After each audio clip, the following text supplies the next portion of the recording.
ஒரு ஜாதகத்தில் 8ஆம் இடத்ததிபதி திசை நடந்தால் அவங்கள கடுமையாக பாதிக்கும் அப்படின்னு ஜோதிட விதிகள் இருக்கு.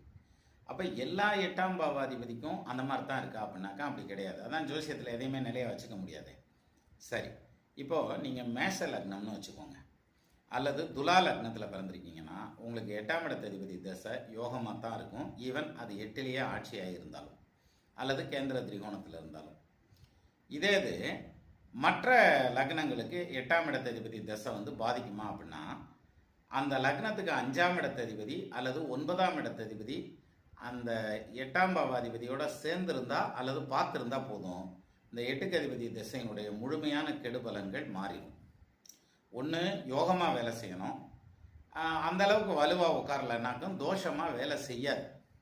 அப்போ 8ஆம் பாவாதிபதி திசை நடந்துச்சுன்னா மொத்த வாழ்க்கையும் காலி பண்ணிடும் அப்படின்னு நினைக்கிறோம்ல, அது கிடையாது அப்படிங்கிறது தான் இதில் உண்மை.